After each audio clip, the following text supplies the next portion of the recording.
Good evening. This is Kirill Gerstein, and you have tuned into Kirill Gerstein Invites, an online seminar hosted by the Hans Eisler Musikhochschule here in Berlin.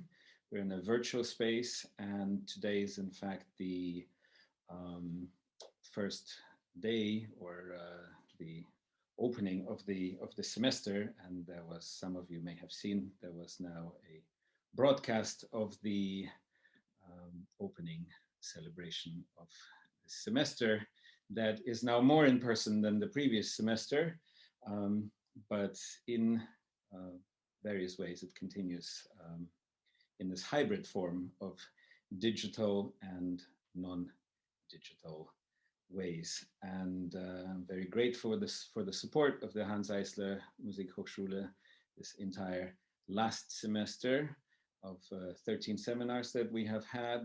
And Maestro Iván Fischer had closed the first semester of these online forums. And then he spoke about the future. He spoke about the future of the symphony orchestra and a very wide-ranging discussion about the future of classical music generally. This time, Ivan has agreed to open our semester, which I think provides a great arc to this initiative. And Ivan will speak about Monteverdi's Orfeo and the two different endings that that are possible for this opera. As far as the libretto is concerned, he'll tell you much more about this and his reasons of composing an ending according to the original libretto version. And generally, I think we'll delve into how he sees the relationship between Greek tragedy and the famous Orfeo plot, as well as Monteverdi's and Striggio's, his librettist's efforts on this. And I think then we're back today in the present with Ivan's thoughts, and I'm sure he'll say much more about the different implications that this opera has. The opera is not the first opera that we know of, but written in 1607. It's in fact maybe not unfair to say that it's the first opera that still remains in the repertoire actively and has fascinated a lot of conductors before even Stokowski, Hindemith doing a famous reconstruction version, Harnoncourt, who I know has been an influence on Maestro Fischer. So a very rich substance that continues to fascinate us some 400 plus years later. I'm going to ask Ivan to unmute and start his video because I'm not able to do it on my side, and I think we need him to do it. There we have it. Hello, Ivan. And now I stop talking and introducing and turn it over to you. Welcome. Yes. Good evening. Can you hear me? Yes. Very good. So I'm very honored to be asked and to talk about this subject, which I find very important. It's fascinating for me. It's a specific problem of opera and what opera is all about. So I find it a very important, although it's a very kind of specific short part of the music history, but I think crucial. So I always wondered who are the people who are interested in it, because for musicians it's probably too theoretical. For philosophers or people who are interested in the ancient Greek theater, it's too modern because they don't really care much about what happened around 1600. It's a very, very strange subject, but I hope you don't mind that we spend some time on it. So, Kirill, how shall we start? I think tell us everything, and then I'll start with some questions possibly. And as always, for those of you that have tuned in to other sessions, you are most invited to ask questions. If the questions are more extensive, you can do so by audio or video or text, and we're monitoring the chat, and then we'll just continue acquiring you on this fascinating subject. So let me give you a little bit of background, the facts. So we are all who listen to this, everybody is aware of the basic facts. Opera was a new art form around 1600, and as you said, Orfeo wasn't the first work. It was one of the first works, maybe 10, 15 years after the very first opera of the music history. And Monteverdi composed it together with a librettist called Alessandro Striggio. And they wrote an opera about the mythological figure Orpheus. So it's Orfeo is the Italian form. Now,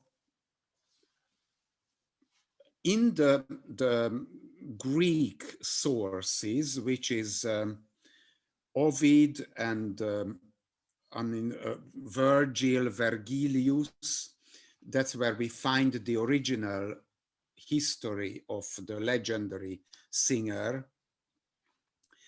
Orfeo, I will always use this Italian version of his name. Orfeo is, we know he's the famous singer. He loses his wife. He decides to go to the underworld to bring her back. He fails. This is a well-known story. And then when he gets back to our world, here there are different endings. The original ending, as we know from these famous ancient writers, Virgil and Ovid, is that there is a bacchanal scene, which I will describe later, and the mad, drunk women, followers of the god Dionysus or Bacchus or Baccho, they tear him apart and actually kill Orfeo. Now, the other version of the story, as we know it from Monteverdi's opera, is that after he is very sad that he failed to bring his wife back, the story is interrupted by an appearance of the god Apollo. Apollo comes down to the earth, comforts our hero Orfeo, and brings him up to the heaven, and there is a happy ending. So let's call it the happy end with Apollo, and the other one is the bacchanal scene. That there is the bacchanal ending and the Apollo ending. Monteverdi composed two versions. Oh no, this is not fair to say. It's better to mention to you that we know all of this of three sources. One is that the libretto is available to us. A few copies remain in libraries. And in the libretto, we have the bacchanal ending. The composition of Monteverdi is available to us in two prints. One is 1609 and the other one 1615, a few years later. And in both prints, we have the Apollo ending. Why Monteverdi decided to change the concept of the libretto, it is a wonderful subject for scholars to discuss. because we don't know exactly. We don't know precisely why. And there are different theories.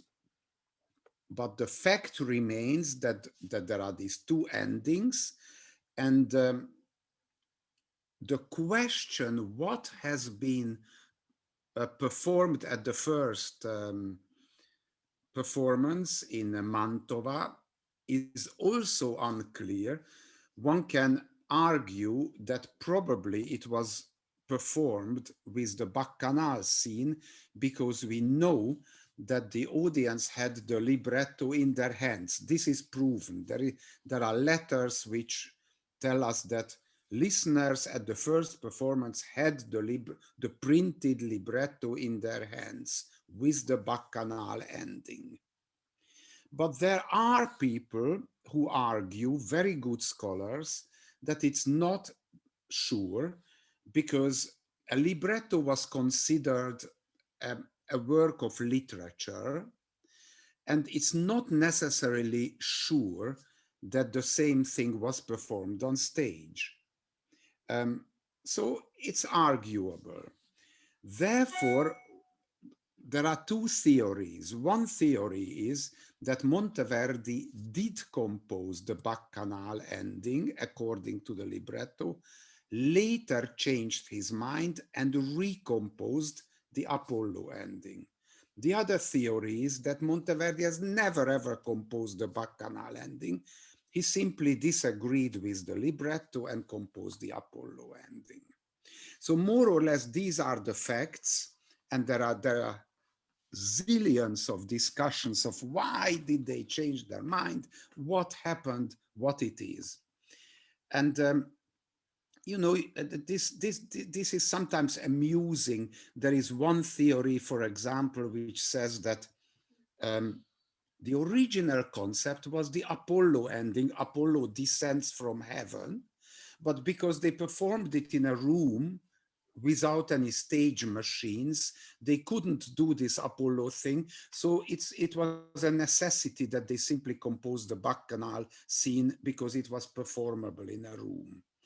I personally think that this is a very poor theory because a decision like this is far more important than a necessity in a performance.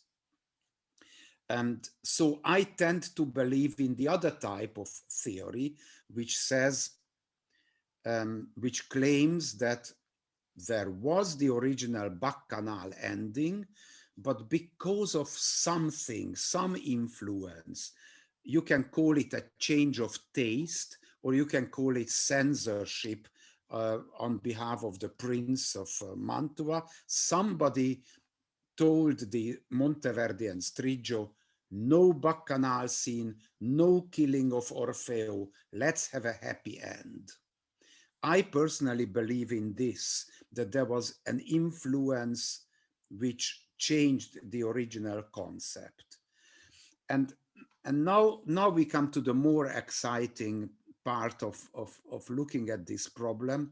What is this original concept and why it was changed? Why was there a change of taste, a change of perception? What does it all mean? And now we get it into a, I mean, for me, much more interesting subject, looking at what the Greek tragedy actually is, which people in around 1600 wanted to revitalize, to have a renaissance, a real renaissance of the Greek tragedy. The whole idea of opera, as it was imagined by this intellectual circle, the Camerata Bardi, it was called, the Camerata in Florence, was the idea of let's have theater again, like the old Greeks did, the ancient Greeks, theater, music, drama, dance, all together in one art form. They didn't know that they invented opera. They wanted to bring the ancient Greek tragedy back to life. That was their purpose. But of course, it was 1600, so the zeitgeist of that age played a major part. I suggest that let's look a little bit what the original Greek tragedy meant, what it was, and then look at what the attempt to revitalize it around 1600 looked like, where it failed or where it succeeded. Is this all right to look at? Absolutely. And this is obviously immediately from your description, we're faced with a very important, uh, well, one could say dichotomy or harmony of the Apollonian and Dionysian and what it means for the Greek outlook and the Renaissance outlook, and in fact for our outlook now. So please. So now let's look at the Greek tragedy. There were these festivities. The festivities were always Dionysian festivities, which is honoring the god of wine, grapes, and love and life generally. So the Dionysian feast was a happy occasion, and the tragedy was always a sad kind of story. Naturally, I mean, there was comedy and tragedy. For example, an actor who was specialized in ancient Greece to perform in a tragedy never ever performed in a comic theater. The tragedy, what does tragedy mean? You know, the word, it's very amusing, comes from the word tragos. Now, tragos means a goat. It's a goat in Greek, and in the old language. And there was the habit to tear a goat apart, to kill a goat in the old Greek tragedy. Now, why?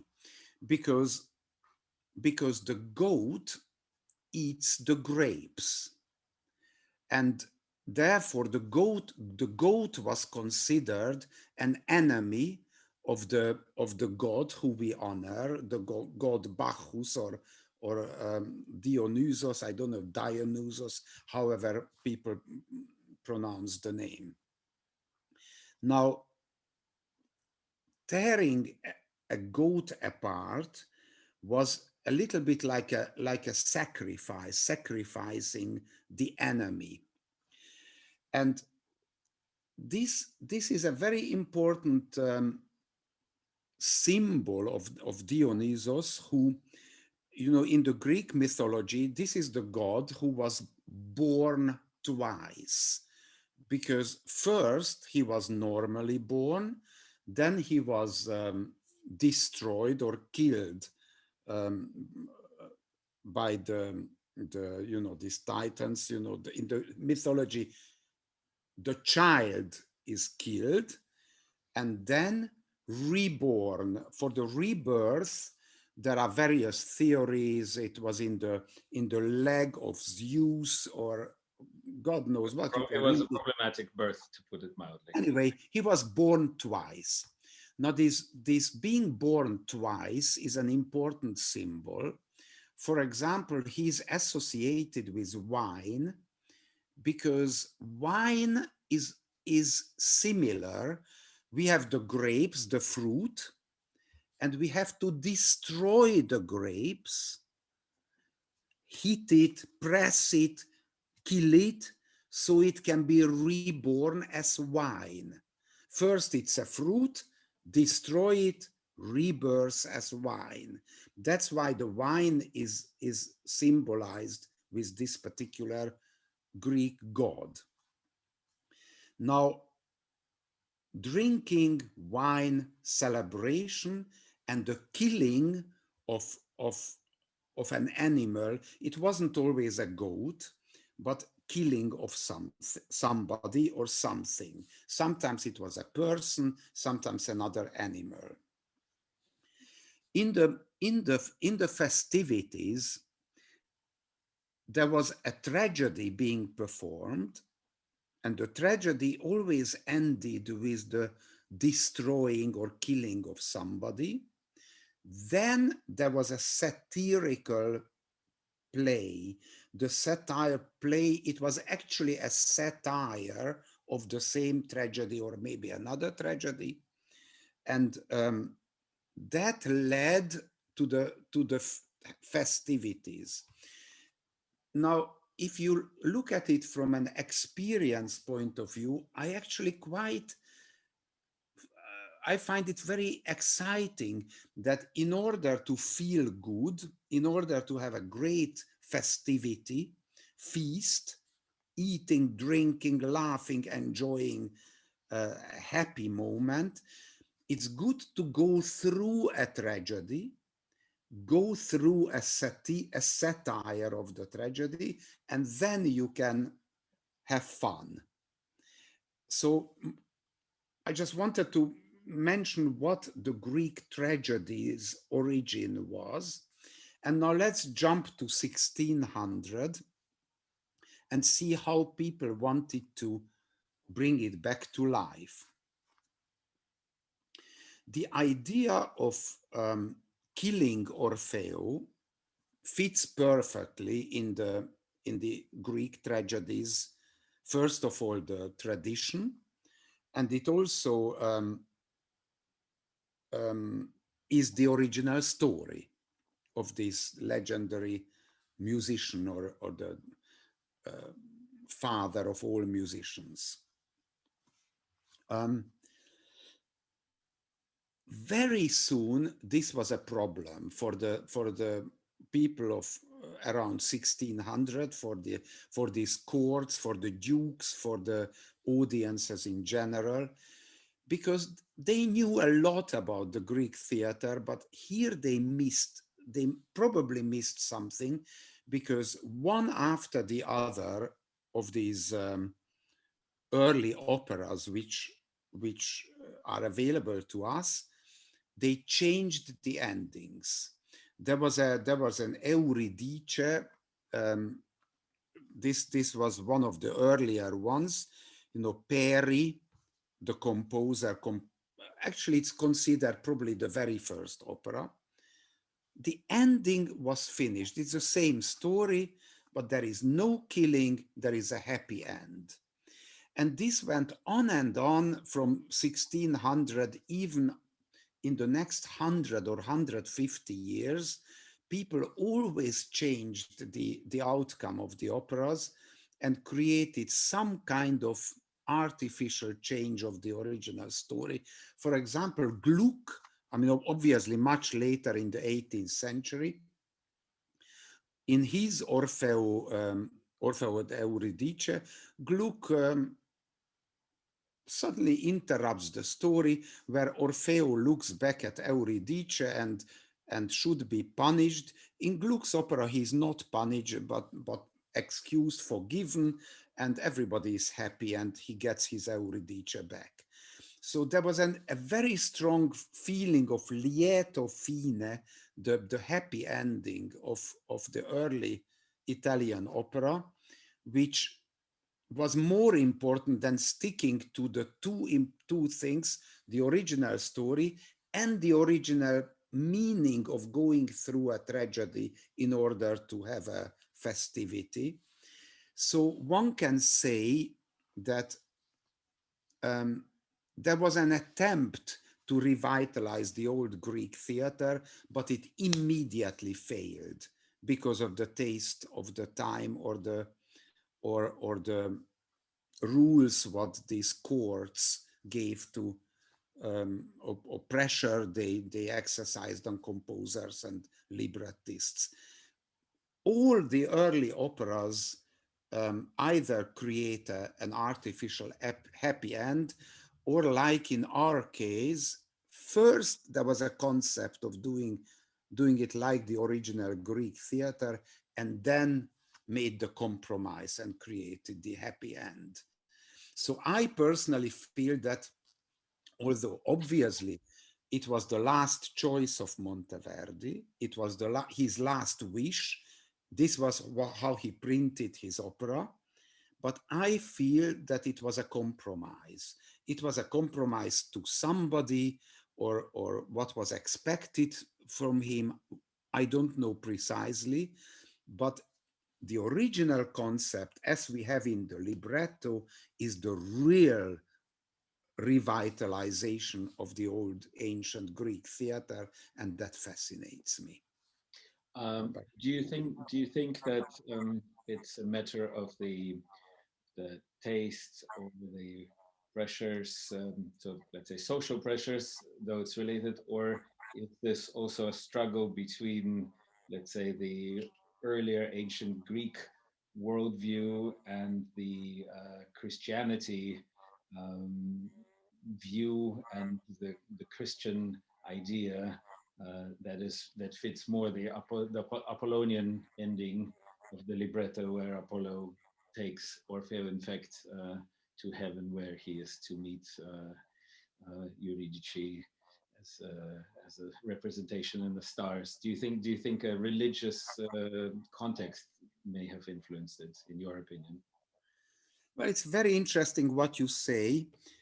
Um, First of all, let's look at social pressure, what you mentioned.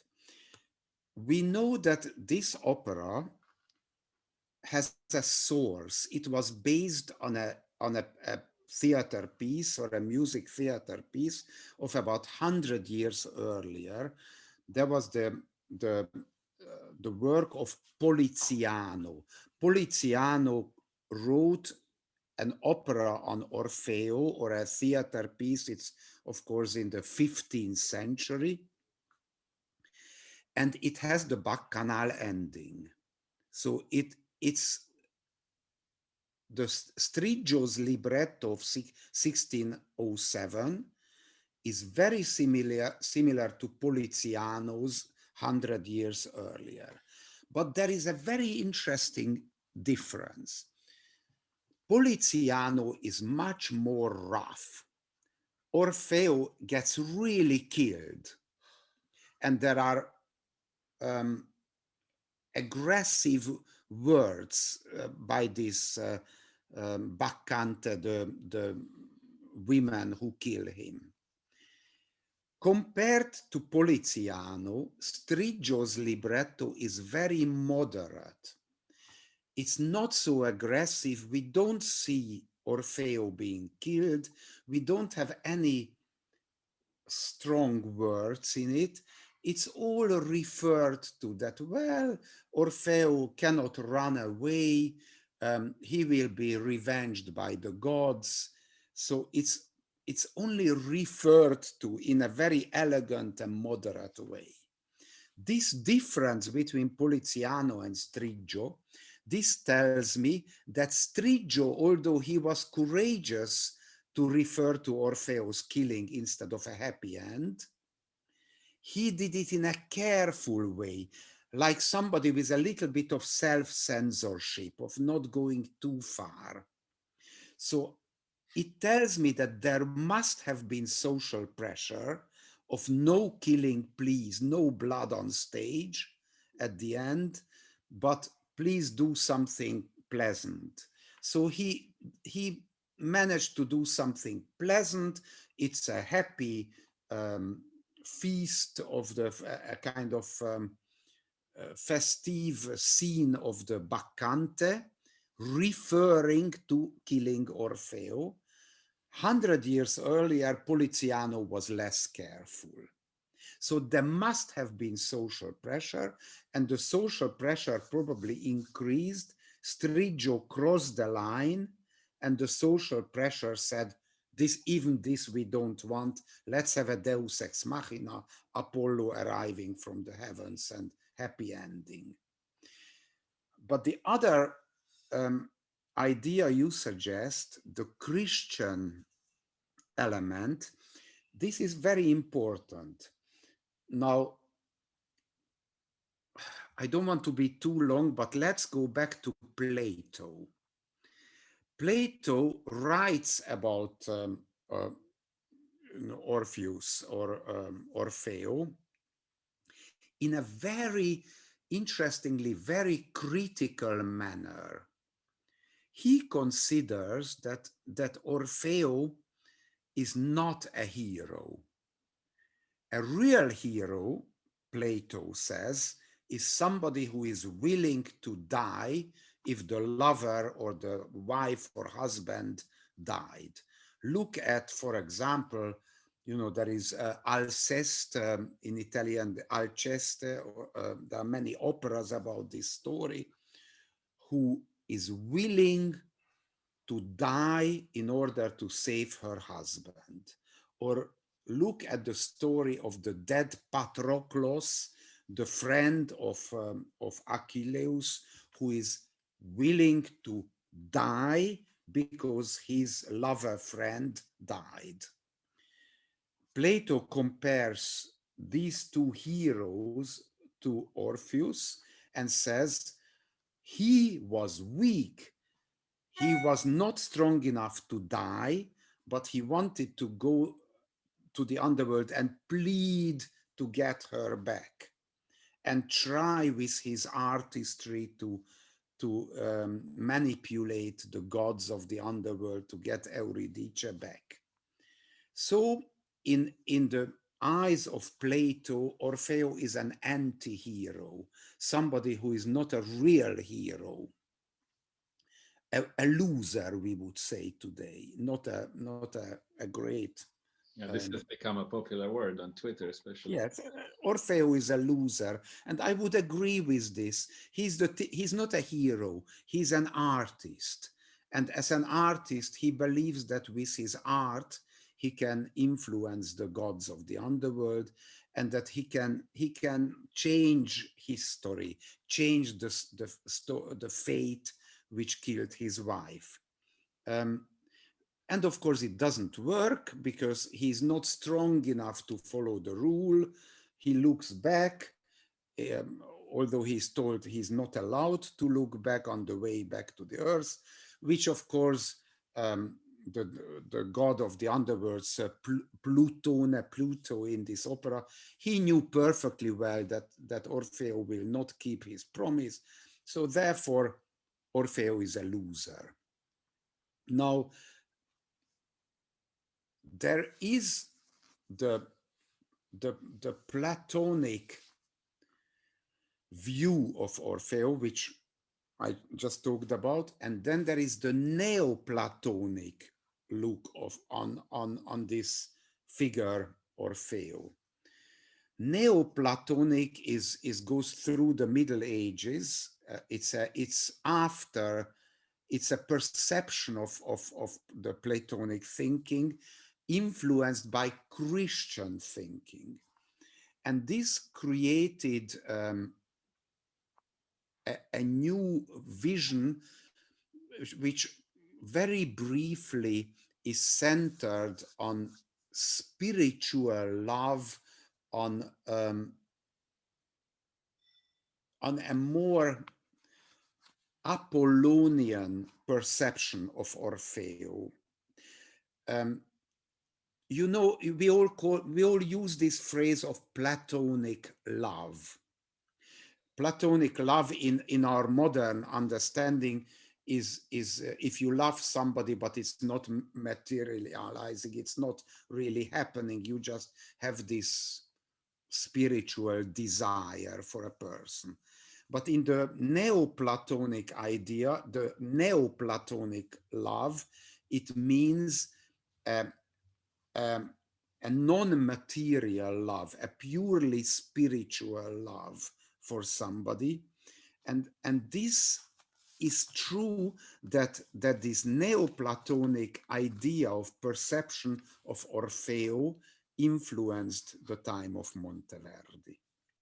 Sorry, I was probably too theoretical, but I hope I gave an answer. And do you think also, apropos the heroic or non-heroic aspects of Orpheus, the fact of how he gets killed in the original libretto, about in the story in the original libretto, that he's torn apart, but in this case by women and by mad women. And if we are in the Renaissance, does this you think also play into perhaps a dislike of a part of the society, that he's not even killed in a battle or by valiant warriors, but he's torn apart by women? Do you think that could have been a problematic aspect for them? Why was he killed? We have to go back to the original Greek story of Orpheus. He was a teacher. He was like, a prophet, a great teacher. And the Orphic, the teaching was first, he was a teacher of the Dionysian mysteries. And then he became teaching asceticism. He was, like an ascetic lifestyle. No enjoyment. This is after the death of Eurydice. So what he was teaching is no more women. He actually says it in Monteverdi's opera too, that I never ever want to fall in love with a woman. This can be interpreted as somebody who refuses any kind of love affair, or you can interpret it as something homosexual. According to the legend, he was surrounded by young boys, and he sometimes satisfied his desires with young boys. But he was also a spiritual teacher, preaching a simple, non-hedonistic lifestyle. No, don't eat meat, no lovers, no love, no sex, nothing, just pure spiritual qualities.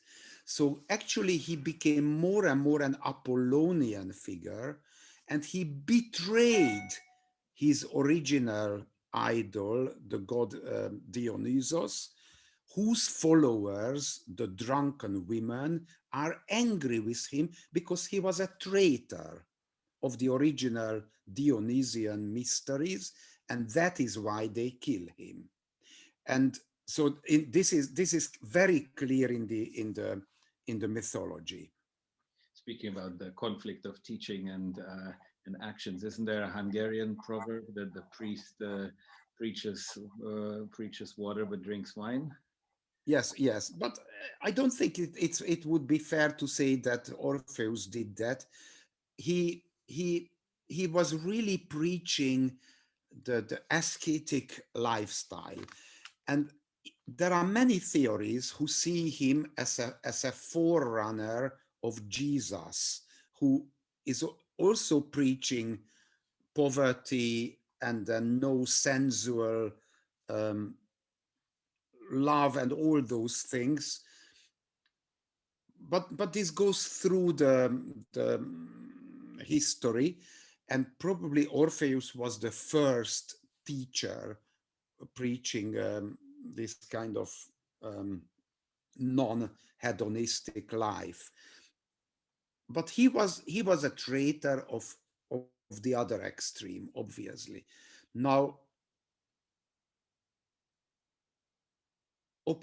Orfeo in 1600 was much more a Neoplatonic cult figure, probably more the spiritual, beautiful thinker and the great artist. So not anymore in any way connected to the Dionysian mysteries. And therefore, probably this being betrayed, how the women feel, was not understandable around 1600. This is the way I imagine, because the Neoplatonic vision influenced it so strongly. And for them, they didn't want to see it on stage.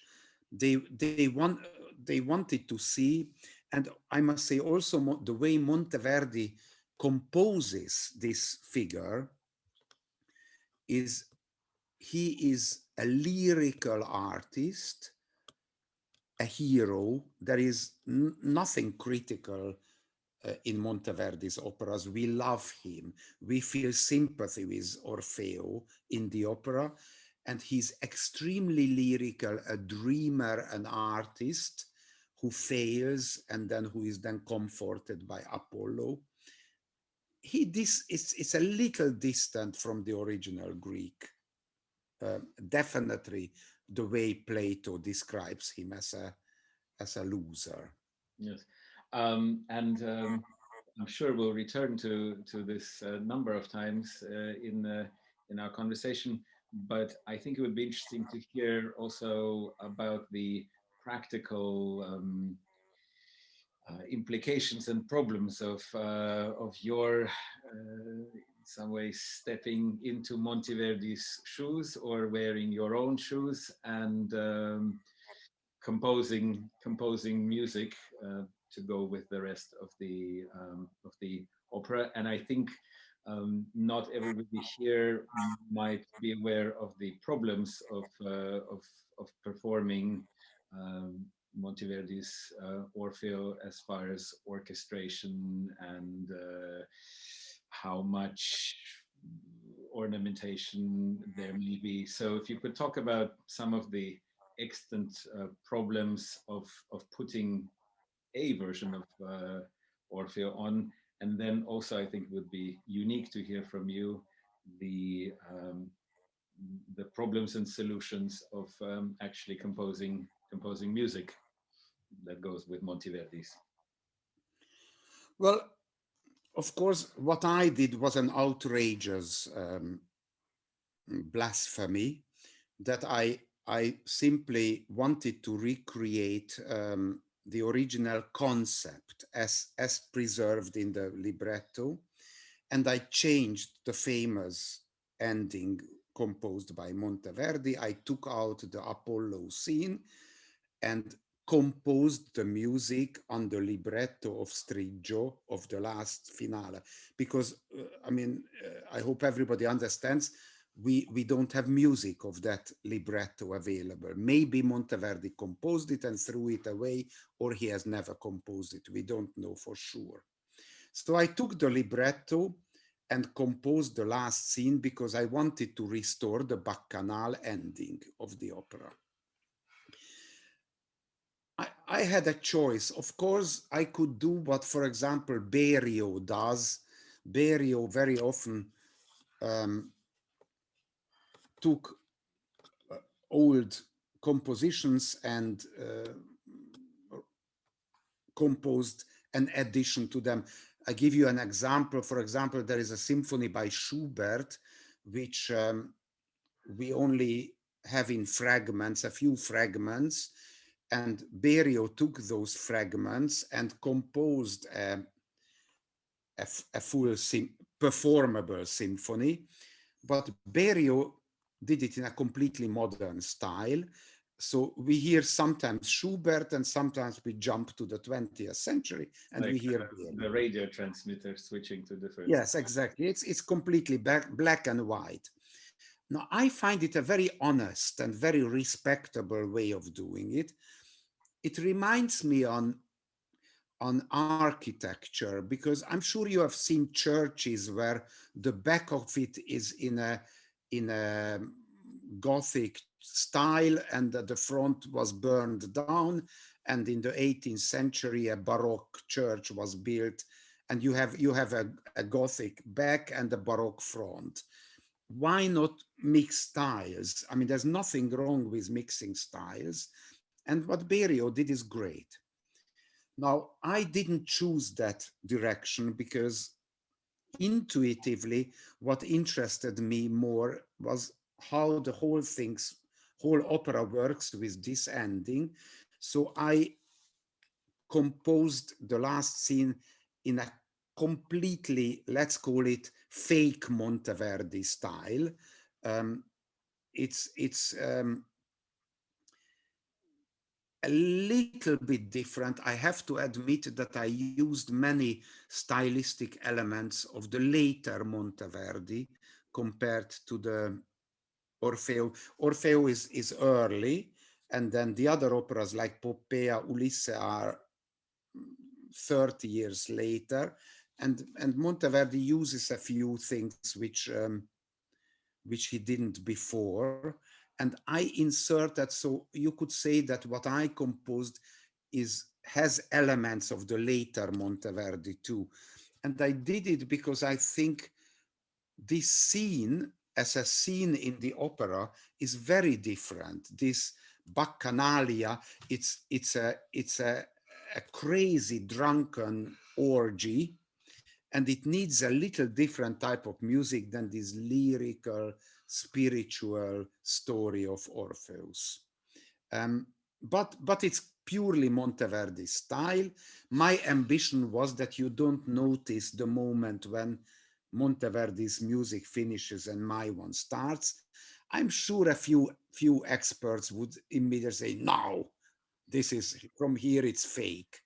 But, you know, like with a little devil in me, I thought, let's try to test these people if they really hear it.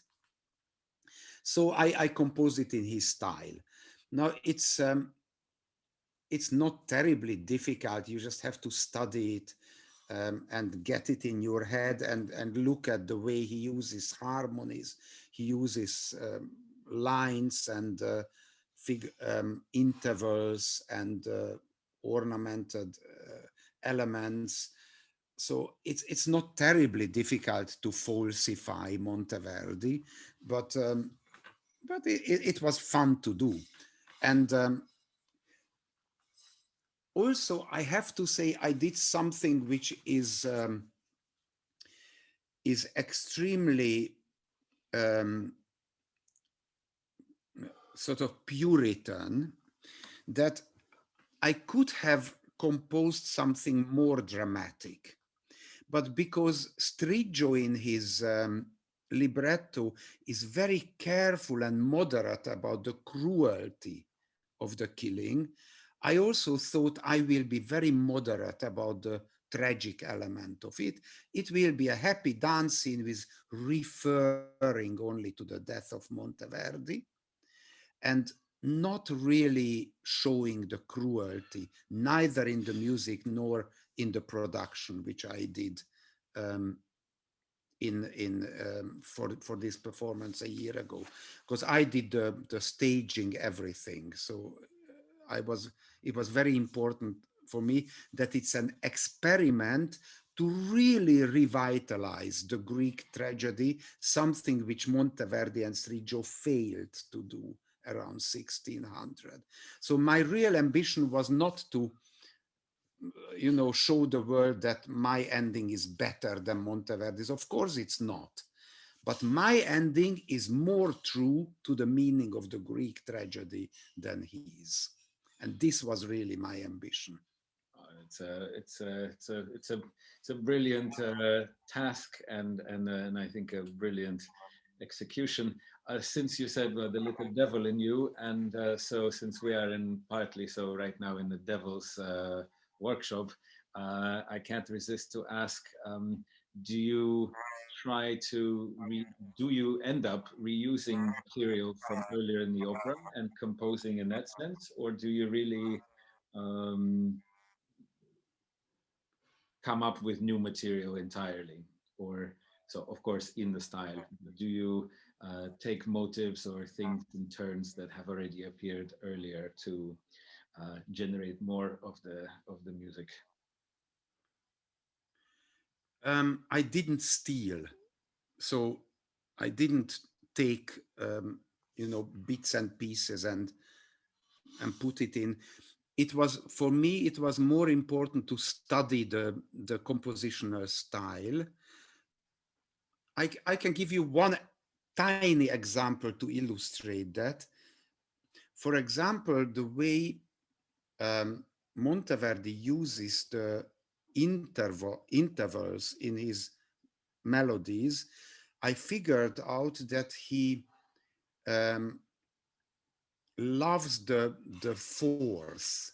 He very often jumps a fourth in his melodies and then fills it in the other direction.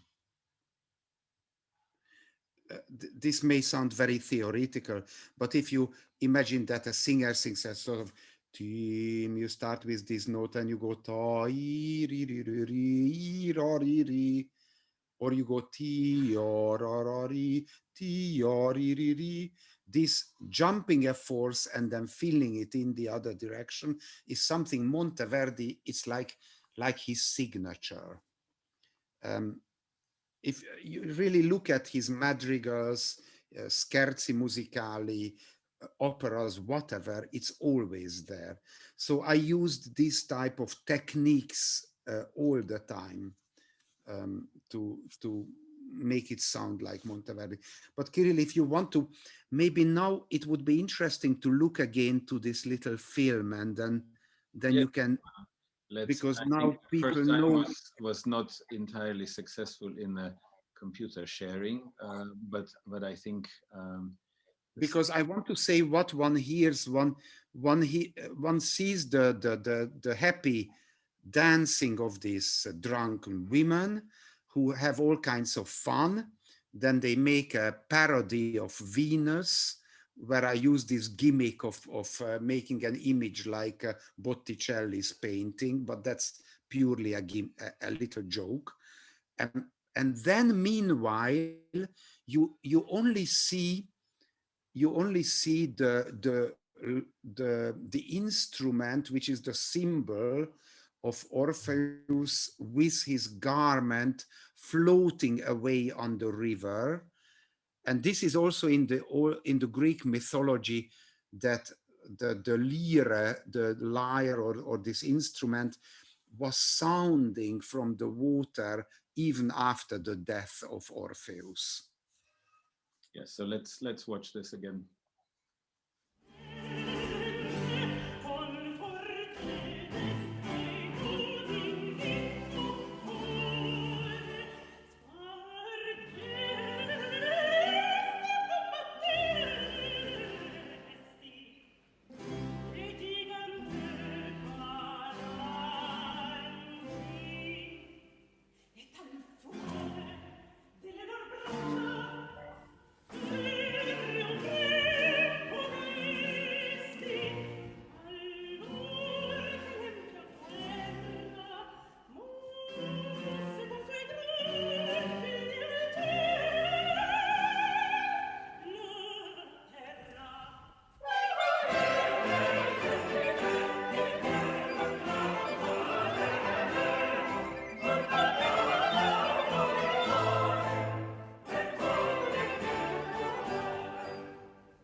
It's wonderful. Congratulations on Thank this. you. I On must say, I was so fortunate to have Nuria Rial and Luciana Mancini singing in these two wonderful singers. Really great to have them there.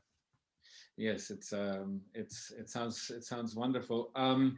One question that also may be good to hear you talk about is the question of orchestration. That is it right that Monteverdi uses groups of instruments to portray the underworld and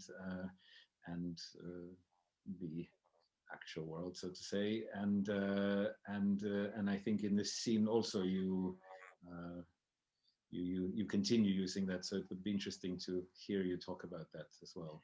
Yes, well, we had this original orchestra in the pit with the underworld is the brass and the cornetti and the trombones, and then on the other side you have our world represented by strings and recorders and so more cheerful sounds. This was the original concept of Monteverdi. And in this last scene, I kept exactly the same. There is this inserted slow music in the Bacchanal scene where people watch the floating remains of Orpheus underwater. And that is original Monteverdi. That's a ritornello, which is composed by him. And then I go back to my music as the women dance again. And this inserted ritornello was played by the instruments of the underworld, and then the dance was played by our world, but with a little mixing. I had the cornetos join the other part, but I use the original instrumentation. In the meantime, we're starting to receive comments and questions also Okay. from our participants, which is wonderful, and more are welcome. Dimitrios Rontsis is asking, Vincenzo Galilei wrote a treatise on the 16th century discussing matters of reconstructing ancient Greek melody. Was this reconstruction informed by it in any sense? By what? The treatise was Vincenzo Galilei. Yes, but was it influenced by or? No, was your reconstruction informed by it in any Oh, sense? yes, I understand. No, not at all. I don't even think that Monteverdi or Peri or Caccini had any influence by reconstructing of these original Greek melodies. This was simply coming out of their musical style of the madrigals, and I took that. So I didn't try to involve or include the original Greek melodies or the theories how they could have been sung. There was also a side comment from Professor Paul Bogosian, who gave a philosophy seminar last semester on music and meaning, and he just commented that in the Gluck version, at least, Orpheus' failure to stick to the plan is portrayed in a very sympathetic terms, since Eurydice keeps pestering him to explain why he won't look at her or tell her what's going on. So in some defense, this is perhaps. I wonder if there are any questions would be interesting to hear. Do you see them? I don't know. So far, not specifically questions, but just to remind everybody that it's very much welcome that there should be questions from you, as you are logged in the live session and not watching it on video. There was a question from Dimitrios Ronsis about this the Apollonian and Dionysian endings. Is how about this is an attempt to achieving catharsis? There was also never blood depicted on the orchestra stage, in parentheses, in the ancient Greek theater. Yes, I think the idea of catharsis is very much related to this experience of going through a tragedy before feeling happy. And no blood makes sense to me, because that's not the issue to see it. It's to think about it, to experience it in a sublime artistic version, that we if in any theater or any art form, our fantasy plays a more important part than what we physically see. The best artists never show the most vulgar element, but make us feel the tragedy. And it's enough to refer to the killing. You don't need to see blood. Mm. And while we're waiting for also for more questions, I had a question, a larger question about authenticity. Well, we spoke a little bit about it, where you said so that you don't want people, or you wanted to see how much people would catch on where your music starts and Monteverdi's finishes. But generally, with Renaissance and Baroque music, now we're in the territory of, on one hand, there's been so much scholarship of so-called historical performance practice and authenticity. On the other hand, you have those composers and those architects and those writers that had recycled and mixed and were so eclectic in style. And then we have our problems of today of performing, let's say, anything from Beethoven and Bach and going on. And I think it's become a very daunting thing for many, also for many musicians, of how to grapple with this. Or, well, should I play Bach? How much should I have studied Rameau before playing Rameau? And so on. So it would be very interesting to hear you comment on it, because of your musicianship, and since we're really in the thick of these questions of authenticity here with this project of yours. Well, authenticity is a word which, in its simplest form, we use in music for historically informed performance. This came up in the 50s, 60s, 70s as a wave in the history of performance, performing music, performing art. Aufführungspraxis, the idea to study what it could have been like in the time when it was composed and perform it in that way. Now, this is not at all something natural, because for centuries, performance has developed.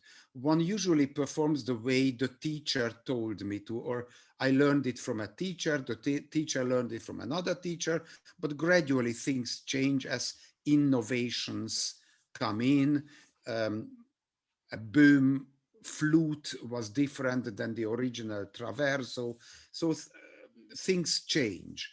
Now, the idea to step back first was surrounded by a lot of criticism. I still remember, I mean, my father's generation said, why turn the clock back? Why build back those wonderfully sounding violins? Why make it them Baroque violins again, which sound softer and more miserable than this fantastic shine of the modern violin? There was a lot of criticism of turning the clock back. And then the generation, basically my generation, I think, and a little bit older people who were the pioneers, Harnoncourt, Leonard, Franz Bruggen, and so on, they believed in authenticity because they thought that the essence of the music is more audible if you perform it in the way it was performed in the time of the composition. But very soon this changed. I remember a crucial article which appeared in the magazine Early Music by wonderful scholar Taraskin, who questioned the meaning of this word authentic, basically talking about auto, which is yourself, where the interpreter is not part of it, that it should be part of it. Um, it became soon questioned if the most Puritan way of historically informed performance is a right thing or a wrong thing. It could lead to false results, which sometimes it does. On the other hand, a lot of great lessons have been learned. People found wonderful evidence from how to perform Baroque music, Renaissance music, any type of earlier music. And we learned a lot about sound, rhythm, um, declamation, meaning of the music. So I think we are much more informed than the musicians 100 years ago.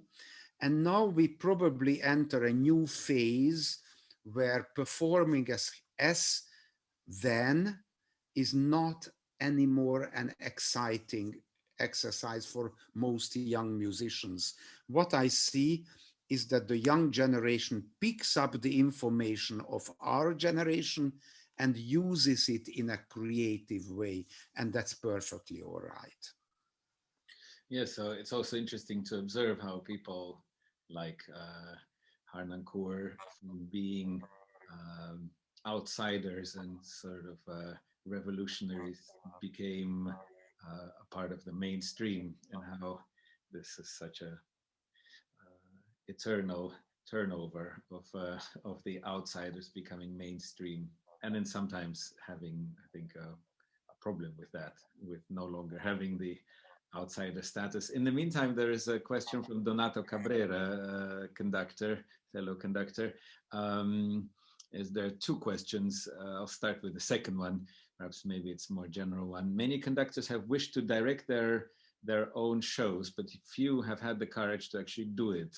While I find your direction, Regie, very intriguing and wonderful, do you still seek to have that partnership between a stage director and conductor? There have been, after all, fantastic collaborations through the years between conductors and stage directors. Well, I personally don't, because I don't think this makes any sense to me. But it's a very radical view, I realize, and I'm not I'm not very interested in it, and I can tell you why. Because in the last 50, 60, or 80 years, there has been a fascination of innovative staging and let's call it repetitive music making, meaning that the music always sounds the same, but the staging innovates the work. Now, why? Why is it right to have visual innovation and conservative acoustic performance? Why not the other way? We could have for example, let's call it historically informed staging, and perform it everything with synthesizers or acoustic or electrical guitars and a jazzy modern way. Why not acoustically innovative? Why always visually innovative? I don't really see the reason to do this except for practical reasons, because singers learn it the way they can sing it in New York, Rome, and Amsterdam the same way. So they do it in a traditional way, musically. Then they arrive to the theater, they meet the director who tells them that we are going to perform this piece in a Chinese restaurant or wherever. So I don't really see this. I find it a schizophrenic way of looking at an artwork. I'm very interested in modernized performances, but I don't want to split the acoustic and the visual experience this way. And I think the partnership represents precisely this difference, that the director feels to be responsible for innovation, and the conductor is a high priest who makes sure that the Bible, the score, is observed as it is. So I think these roles are wrong.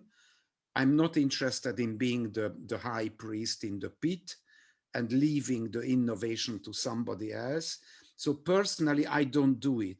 I feel much more sympathy with, for example, the choreographers who have a company of dancers who do their own creation, but do it completely, not only half of it. It's an interesting representation of the conductor as the keeper of the old and the director as the keeper of the new. In some way, we're also back at the Dionysian and Apollonian, or at least we're revolving. Though, to be devil's advocate, the music notation is much more specific than the stage implications. So in that sense, it's easier to innovate in something that's that much less specific than the musical. Well, I don't know if it's not a question of habit, because um, we musicians tend to love things as they are. Of course, we are interested in creative ideas in the music life, but they are very subtle. Whereas in the theater, people expect from these directors a very important mission, that they bring an old story close to our modern audiences. This is how they understand their task. I take La Traviata, and what does La Traviata say to a 20-year-old audience member? I want to be the interpreter who makes it modern for this listener. Now, this attitude is not present among musicians yet. It does happen. There are artists, there are even musicians who say, I want to play Beethoven in a way which speaks to my friend who only listens to heavy metal or rap. And then let's play Beethoven in a way which speaks to him or her. But it's not yet usual among musicians. Yes, this is so. This opens a uh, whole other vista of aesthetic and philosophical questions. But to ask some more questions from the seminar room, Georgios Fragos asks, do you believe that it is easier to reconstruct an ending of a Renaissance opera than, say, complete an unfinished opera of Busoni? I assume he means Dr. Faustus or Berg. Is that so, or might it be illusory just because of the simplicity of the basic material? Just can you repeat the last sentence? Just Is that so? Is it easier to reconstruct the Renaissance, or might it be illusory just because of the simplicity of the basic material? So do you find it more a challenge for later works to do such a reconstruction? In fact, I would follow up. Would you consider doing at some point an alternate ending or completion of Busoni or Berg, or just to use the example? or any composer. Yes. You see, I hope that I'm not misunderstood. I don't have the ambition to change a composer's work because of any egocentric reason. Of course, there are unfinished works like Turandot or Moses and Aaron Schoenberg, where it's great if somebody works, or even an unfinished symphony by Schubert, as Berio did. But I was interested in something completely different. I was interested in the reconstruction of ancient Greek theater. This was my purpose. And I think in this particular case, there was a mistake. There was an important pressure, compromise, or something happening in the time of Monteverdi, which I wanted to change. To change a composition by Berg or Verdi or Beethoven, I don't have a reason to do so, a similar reason. This had a particular reason. Yes, that makes sense. In fact, when you mentioned Moses and Aaron earlier, I was just thinking of your colleague, Mr. Kocic, who Yes. wrote the the last act of Moses, That's right. Moses and Yes. Aaron. Getting back to the, I think, the core of the topic that interests you, Dimitrios Ronsis has another question or request. Would it be possible to rediscuss the connection between tragedies and the satirical dramas? In Great Dionysian, each of the three tragic poets submitted three tragedies and one satirical drama, so there couldn't be a complete one-to-one match. That's a satirical drama to follow each tragedy. So I think if we can go back to the drama and the satire and the tragedy. It's a great task. I would love to see if anybody does it.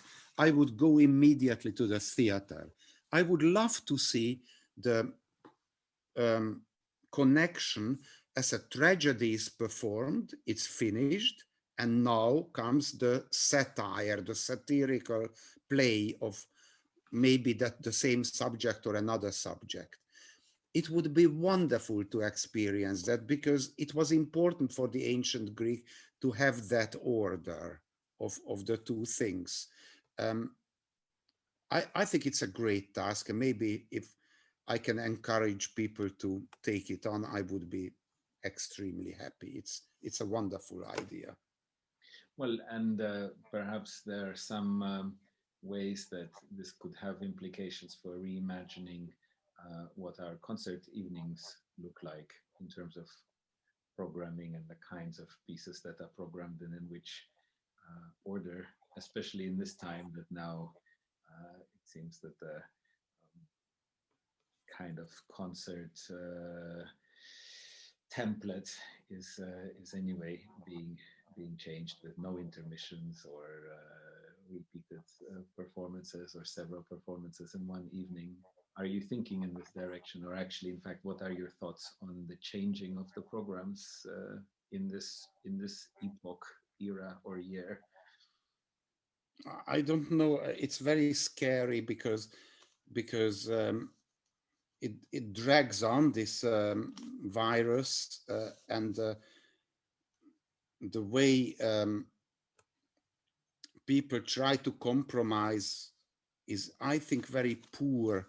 What I mean is musicians on stage with distances, audiences, a few people um, in a large hall, mainly empty, every third or fourth seat occupied. It looks really terrible. I mean, I just remember 2 years ago or 1 year ago when we had packed concert halls and happy audiences. What a poor vision what we see today. I'm very worried that it will not be easy to go back to the full houses and performances what we had before, because the fear will drag on, it will remain. People will not buy subscription tickets as they did before. Nobody knows when the next virus comes. Anyway, people will get used to this idea of listening at home. We also make it easier for them by doing so much streaming of music on in computers and videos and everything. It's very easy now to listen to concerts from home. And will people come back to the halls, or will our concert halls and opera houses be like the pyramids, which are still there, but nobody knows why? So empty buildings, I don't know. I'm very worried. So, or with other words, we have to invent a new way how the artistic product, our music, gets to the listener. We have to invent a new way, and this is very important. Yes, and a lot of these institutions, I think there's a lot of discussion or tear the old, let's find new formats. But some of these formats took 300-400 years to form, and it's not very likely that in the space of 6 months or a year that we'll come up with equally strong alternatives. And if there are any, But there are several questions here. How do you feel the political situation is influencing what's affecting culture? Because as somebody recently very aptly put, I flew on a full airplane to sing in an empty hall. So you see that sectors that are important for political and business reasons are in fact back crowded again. You could be on an airplane with 250 people, but you couldn't be 250 people in a concert hall 20 times the size of the airplane. I don't know. Usually, I'm absolutely an optimistic person, and let me make an example and be the pessimistic one for a just a brief period. I'm very worried about a number of things. For example, when you mentioned the politicians in Europe, our music institutions live off subsidy. Um, And the politicians bravely and nicely keep paying all those institutions. But how will it end if there is no audience, or the audience shrinks to a very small part of what it used to be? Will the whole music life be a little bit like the modern music scene, which has very little audience and a lot of subsidy? I think this is a very scary future, because it will get less and less and less, and eventually all of us will say yes, but there is a moral obligation to keep pay us salaries in order to play for a very few people in the hall. I don't want to see that. I find it very, very scary. And also, will there be a time when politicians will suddenly say, why do we finance all these orchestras who don't play? Why? And then things will start to shrink and merge and whatever. It's a very scary situation. And I also hear from teachers, this is more your profession than mine, that some teachers say that less pupils come because a lot of children lose interest in choosing the musical profession because they don't see it as a good prospect. So I think we have to take it very seriously, that there is a drama, there is a war around us, and it's not very easy. It will not be easy to rebuild the world. Yes, also, well, pessimistic or perhaps realistic, and also perhaps there's a lot of responsibility somewhere here, but not necessarily clear how we should all act. A small practical question, since you're experiencing your orchestra in Budapest and various orchestras, um, this question of distancing and how how is it affecting the orchestral sound, and how problematic do you truly find it? Because I've had experiences where some musicians say, well, it's okay and we can adjust. And then some people in some orchestras that really truly have trouble playing together, or they play relatively together, whatever that means, but the sound of the orchestral bodies is compromised. So how is your experience so far with this? Well, very simple answer. I don't do it. I don't do this distancing. And in Budapest, we simply don't do it. I personally think that this is a wrong decision, and we go a completely different solution. What we do in Budapest is we think that an orchestra needs to play together close to each other in order to hear each other. It's musically necessary to be close. So therefore, we treat the whole orchestra as a family. Like, you don't tell a family to sit far away from each other around the dinner table. You defend the whole family. And we try to defend the health of the whole orchestra by testing them regularly. And when we start a rehearsal, for example, on a Monday, we test everybody on the weekend, and we make sure that everybody has a negative test when we start. Of course, it's not 100% safe because somebody can pick up the virus on Tuesday or Wednesday. We are completely aware of this, but it reduces the danger dramatically. And my main criticism, and I was talking to, actually, it happens to be today, I had a conversation to a leading expert in the Charité hospital in Berlin, who completely agreed with me. I was so happy that my criticism is that with the distance arrangement, which is habitual now uh, in European music institutions, you think that nobody passes the virus onto each other because of this 1 meter, 2 meters, whatever. But you don't test those people, so you don't want to know. People who arrange orchestras playing like this, they sit back and they say, I did my work, everybody is safe, but they don't control it. So they actually, nobody knows if it's safe or not. And I think orchestras need to be tested regularly and be allowed to play close to each other. And, and by the way, the testing technique is changing. Now there are wonderful antigen tests.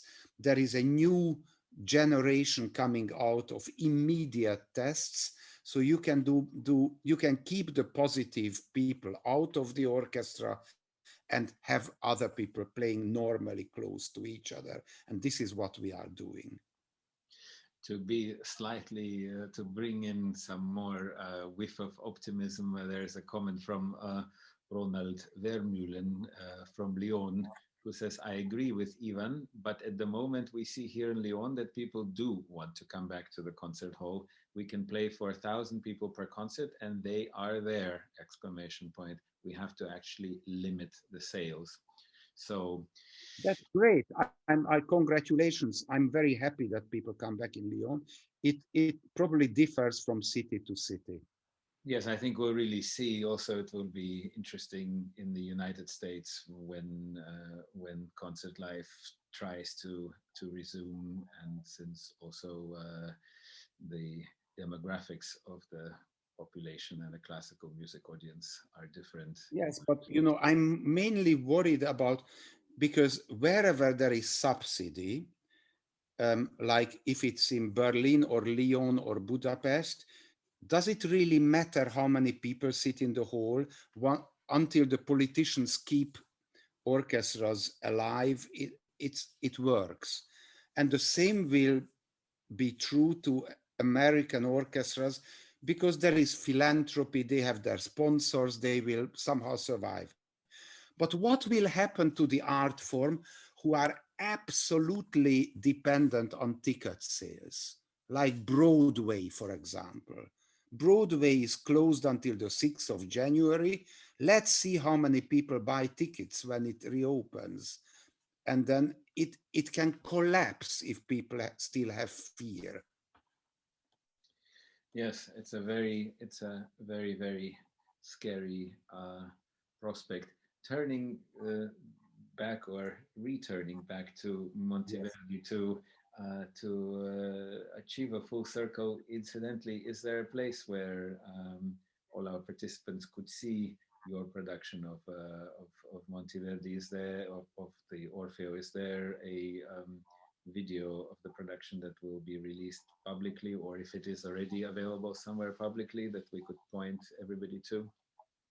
Yes, it was filmed by Unitel. There will be a DVD available.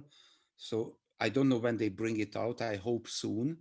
And then you can buy it on a DVD. There is a beautiful film of what we saw this 1 minute or 2 minutes now. it was filmed in the Teatro Olimpico in Vicenza, I think very beautifully, and this DVD will be available. Yes, well, the clip is certainly tantalizing. And then perhaps the final question, unless more will pop up in the next minute or two, but there's a question that perhaps summarizes a bit the discussion. Also, again, from Dimitrios Rodzis, to whom I'm thankful for his active participation. He says, sorry about the storm of questions and thank you for generously replying to them. This is the last one. Do you see the relationship between Dionysus and Apollo as a contrary one, as for example Nietzsche described it, or as a complementary one, as for example yin yang? And one could say perhaps Yes, both. very beautiful question. Probably both. I mean, we tend to understand things. You know, the way our mind works is understanding things by the opposite. We only understand light if we know that there is darkness. If we think sound, it only makes sense to us if we know that there is silence. Now, these opposites or life makes sense if we know that there is death. Um, I'm not sure if this is all true in an objective way, or this is simply how our mind works. Maybe there is life, there is death, and there are million things in between which we don't understand. I don't know, but this is how we understand things. Now, are these complementary or are these opposites? I don't want to decide. I find it a fascinating idea. I don't know what to choose. The Apollonian and Dionysian way of life and thinking, I personally see as as opposites more than complementary, because one, I don't know, relates to feelings, intuition, lust, enjoyment, earth, life, and the other one has the spiritual values, which is somehow, I find it a contrary one, but I'm sure somebody a little more clever than I am would say that these are complementary ideas. I like the question very much. I wish I could answer it. Well, I think it's one of those excellent unanswerable questions that also one can say perhaps both. And I think this talk with you about these subjects, let's say the dichotomy of the Dionysian and the Apollonian, and how it's figuring in the Greek theater and how it's figuring in 1607 with Monteverdi and with you in 2019 and 20, I think actually is the illustration of how vital art is for showing us some fundamental ideas and giving us another very aesthetically beautiful way to examine them. So I want to thank you, unless there are some last minute questions which I don't see.